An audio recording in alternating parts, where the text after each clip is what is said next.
ketekunan. Karena tahukah saudara, setelah Yusuf mengatakan tidak kepada istri Potifar, maka dia dihadiahi banyak emas permata oleh Potifar. Betul? Tidak. Betul? Tidak. Mana ada dia dihadiahi Potifar? Justru dia difitnah, lalu dijebloskan dalam penjara. Pernahkah seperti itu? Saudara sudah patuh, saudara sudah berkata tidak pada dosa, melayani sampai malam-malam. Mungkin hujan seperti ini, pulang kena hujan. Bagi saudara yang kerja pagi-pagi harus bangun pagi lagi, karena melayani sampai tengah malam. Bagi saudara ujian harus belajar lagi sampai subuh, lalu ujian lagi. Gak taunya justru dapat masuk penjara. Bukan penjara betulan lembaga pemasyarakatan, ya, tapi banyak bentuk penjara lain yang membuat saudara tidak bebas bergerak.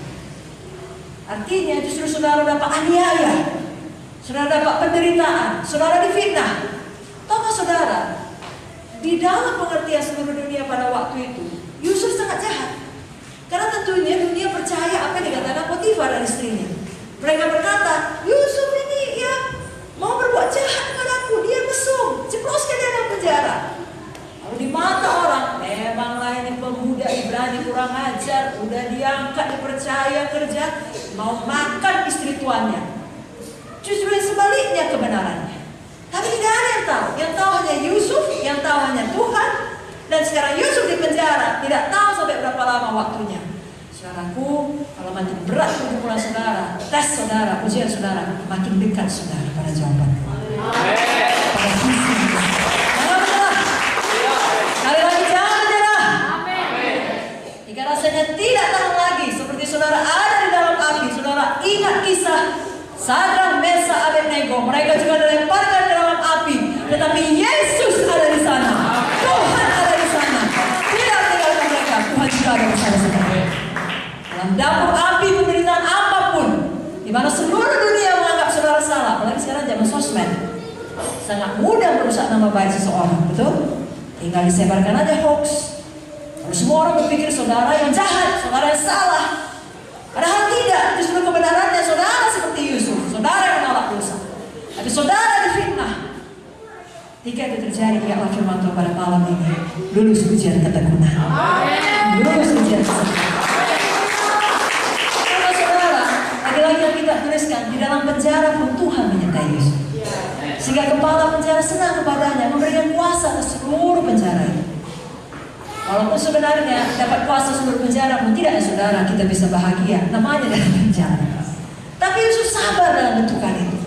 Hatinya tetap lembut. Itu sebabnya ketika juru makanan dan minuman Firaun masuk ke dalam penjara, muka mereka sedih. Yusuf kan bisa aja gak peduli, ya siapa korbannya. Aku pun dulu masuk penjara ini sakit, kau rasakanlah. Tidak. Dia mampu merasakan kepedihan hati mereka. Dia yang datang melayani mereka tanpa mereka lebih dahulu memintanya. Kenapa mukamu murung?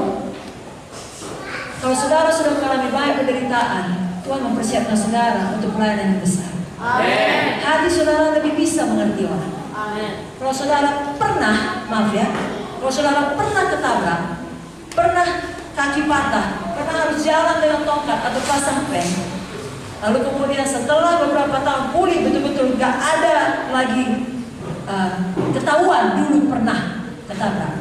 Tapi suatu hari ada orang pincang datang ke gereja, pasti saudara orang nomor satu menolongnya.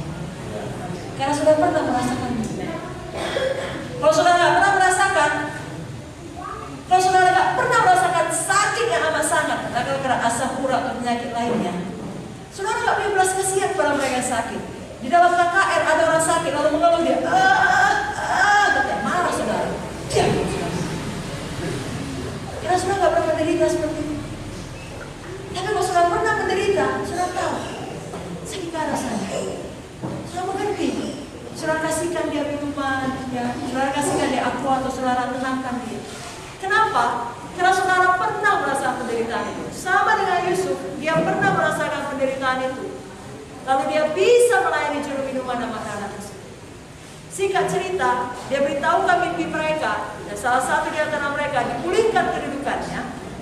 Dan saudara tahu, Yusuf memohon kepada dia, kalau nanti kau kembali Saudara tahu pada Alkitab, selama 2 tahun sama sekali Yusuf tidak diingatnya, tapi Yusuf tetap setia.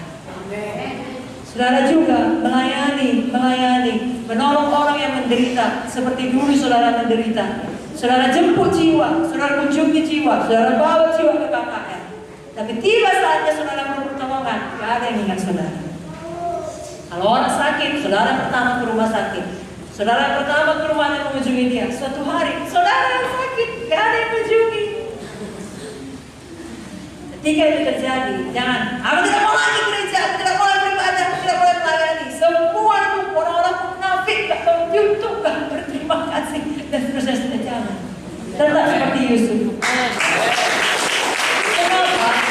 Orang yang maupun dia dilupakan oleh manusia, Tuhan tidak melupakan Yusuf.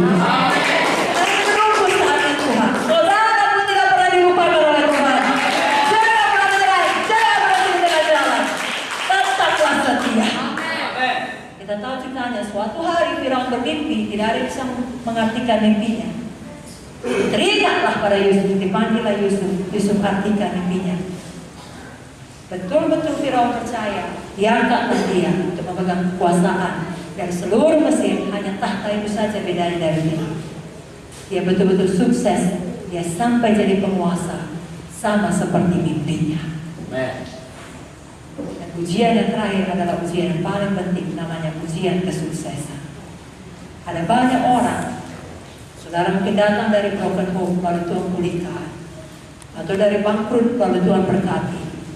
Itu visi saudara. Setelah melalui banyak bentukan, sampailah saudara di situ. Tolong jangan lupa ada maksud Tuhan. Yusuf jadi penguasa di Mesir bukan sekedar supaya bisa menghukum saudara-saudaranya, menghukum istri Potifar. Adakah dia melakukannya? Oh, sekarang sudah jadi penguasa. Mana mama Poti itu? Mana si penipu itu? Masukkan juga dia dalam penjara biar dia tahu. Dia tidak balas dendam. Dia tidak gunakan kekuasaan itu hal yang salah. Kita juga, kalau kelak Tuhan mengangkat kita, saudara berkuasa, saudara punya banyak uang, saudara diberkati, bahkan saudara diurapi, pakai untuk kerajaan surga, pakai untuk kemuliaan Tuhan, pakai untuk menolong orang lain, bukan untuk membalaskan dendam saudara, bukan untuk menganggarkan kepada keluarga. Nah, ini anak Tuhan, ini dia hebat. Selama ini ngejek-ngejek kan, karena saya GKI, sekarang lihat mobil saya sudah 5. Temukan maksud Tuhan, kerjakan maksud Tuhan. Jangan pernah menjadi sombong, saudaraku. Lulus ujian kesuksesan, tetaplah kita rendah hati. Amin, saudara. Amin. Tetaplah kita sama seperti Yusuf mengerjakan maksud Tuhan. Karena berkat atau kesuksesan atau pencapaian dari visi yang besar itu, bila itu membuat kita terlena, tidak untuk membawa jiwa-jiwa ke kerajaan sorga, itu hanya kutuk saja.